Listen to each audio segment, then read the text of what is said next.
അയ്യേ ഇത് അലുമിനിയം പാത്രം ചടങ്ങിയ പോലെ. ആ, ആ, ആ, ആ.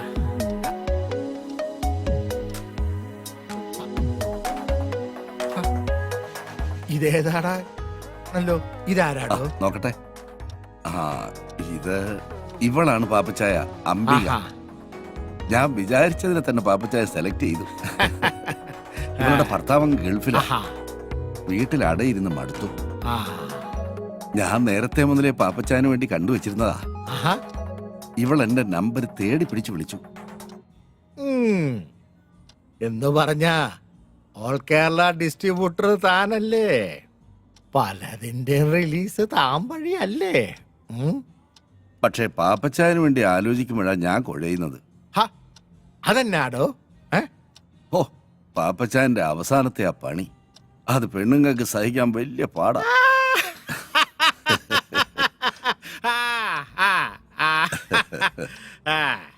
ഒരുമാതിരി അവളുമാര് സഹിക്കുകയല്ല. അതിനെയല്ല അവളുമാര് പരിഭവം പറയും. ചിലർ എന്നോട് കംപ്ലൈന്റ് പറയുകയും ചെയ്യും. എന്നായാലും എന്താടോ കാശല്യോ കൊടുക്കുന്നേ? പിന്നെ ഇവള് മതി ഒരു 4 ദിവസത്തേക്ക്. ഓ, 4 ദിവസത്തേക്കോ? ആ അതെ, വേറൊന്നും കൊണ്ടല്ലടോ. ഇത്തവണ ശരിക്കൊന്ന് ആഘോഷിക്കാന്ന് വിചാരിച്ച്. ഏതാ? നടക്കട്ടെ നടക്കട്ടെ.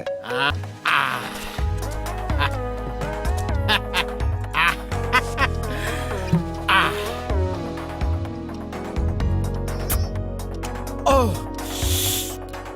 എടി അമ്പി, ഈ പോരെ, വാ ഇതേലൊരെണ്ണം പിടിപ്പീരേ. എനിക്ക് വേണ്ട പാപ്പച്ചായ. വാടി. എന്നിട്ട് മൊത്തം മ്ലാനതാ. ഏയ് ഒന്നുമില്ല. വേണ്ടേ?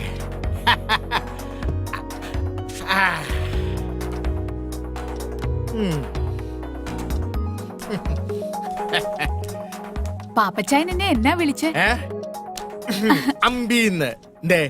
നിനക്ക് ഇഷ്ടായില്ലേ? എന്റെ ഭർത്താവ് എന്നെ അമ്പീന്നാ വിളിക്കുന്നേ. അതെന്നാടി പെണ്ണെ, നിന്റെ ഭർത്താവിന് മാത്രം ആ പേര് അങ്ങോട്ട് എഴുതി തന്നിരിക്കുകയാണോ? അരുത്, അദ്ദേഹത്തെ വെറുതെ വിട്ടേക്ക്. വിട്ട് വിട്ട്. അതും ഇതും എന്റെ സ്വകാര്യതയാ. അതൊക്കെ പോട്ടെ.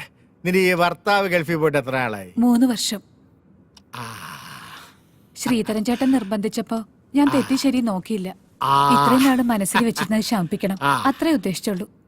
അത് പിന്നെ 4 ദിവസം നിന്നേ പറ്റൂ, എല്ലാം ഭദ്രമായിരിക്കുമെന്ന് ശ്രീധരൻ ചേട്ടൻ എന്നോട് പറഞ്ഞപ്പോ ചില ദിവസങ്ങളിൽ മടുപ്പ് അനുഭവിക്കുമ്പോ എന്റെ കൂട്ടുകാരിയുടെ വീട്ടിൽ പോയി നിൽക്കാറുണ്ട്. അങ്ങനെ ഒരു കള്ള എന്റെ ഭർത്താവിന്റെ അമ്മയോട് പറഞ്ഞു.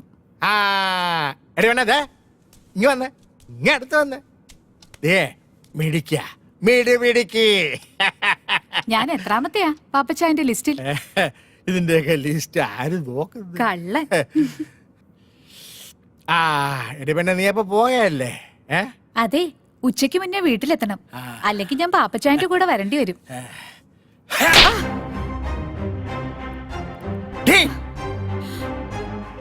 ഇനി ആരുടെയും കൂടെ പോകരുത്. പക്ഷേ ഞാൻ വിളിക്കുമ്പോ വന്നേക്കണം. പാപ്പച്ചായ, അച്ചായ കുച്ചായ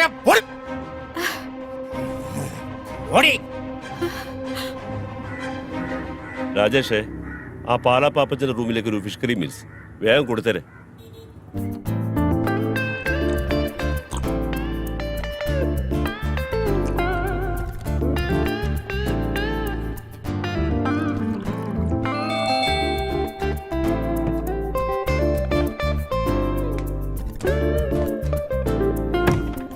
ആ ചേട്ടനാ, വാ ഓരോന്നൊഴിക്കട്ടെ. തുടങ്ങിയോ? ഇരിക്കെ.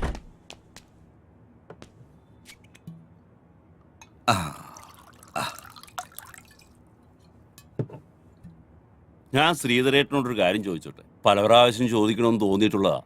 ചോദിച്ചോ. ഈ കൂട്ടിക്കൊടുക്കുന്നതില് എന്തെങ്കിലും കുറ്റബോധം ഉണ്ടോ?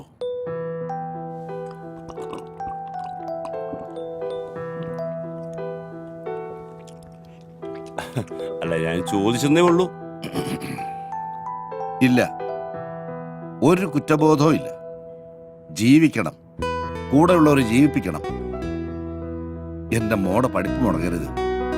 അങ്ങനെ ചിന്തിച്ചാൽ എവിടാ കുറ്റബോധം?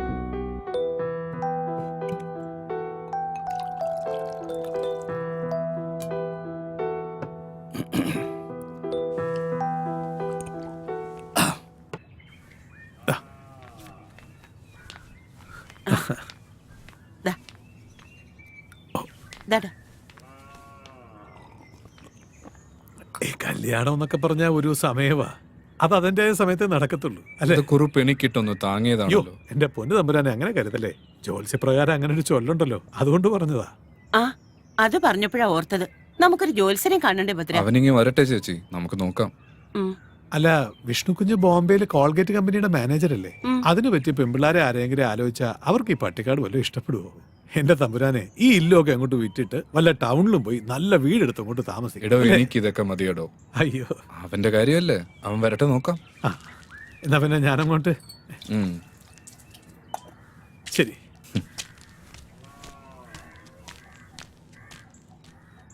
പാവം, ഇവിടുന്ന് കിട്ടുന്നതുകൊണ്ടാ അയാളുടെ കുടുംബം കഴിയുന്നത്. ചേച്ചി ഒന്നും കൊണ്ടും വിഷമിക്കണ്ട, അവൻ അറിയിക്കുന്നതിലും കൂടുതൽ ഞാൻ കൊടുക്കുന്നുണ്ട്. അതല്ലേ അവൻ നോക്കിയും കണ്ടുമൊക്കെ ഇവിടെ നിൽക്കുന്നത്.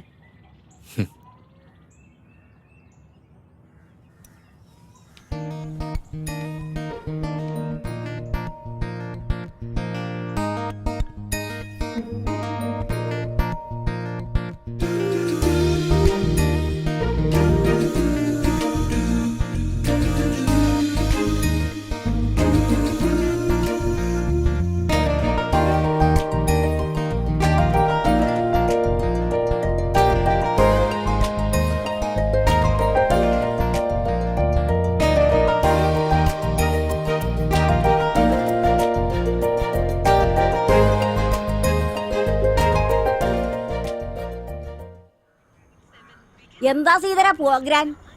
ഒരു ചെറിയ കേസ് കേട്ടുണ്ട്.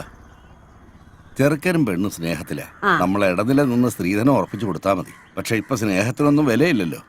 കാലത്തിന്റെ പോക്ക് അങ്ങനെയല്ലേ. അത് സത്യമാണാ പറഞ്ഞത്. ഈ ബീറോ വന്നതുകൊണ്ട് നിങ്ങൾക്കൊരടിയായല്ലേ? അങ്ങനെയും പറയാം. അറിയാവുന്ന തൊഴിലല്ലേ ചെയ്യാൻ പറ്റൂ. എടാ സീതര, ഉം. എങ്ങനെയാണ് നിന്റെ പോലീസിന് ജോലി പോയത്? അതൊക്കെ വലിയ കഥയാ, പിന്നെ പറയാം. ഓ,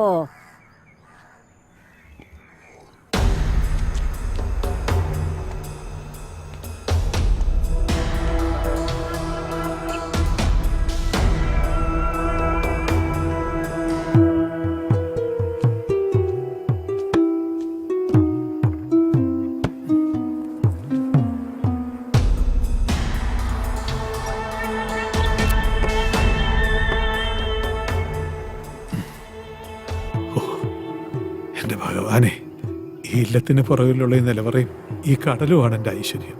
കാത്തോളണേ. പറയുന്നുമില്ലല്ലോ. കാത്തോളണേ ഭഗവാൻ.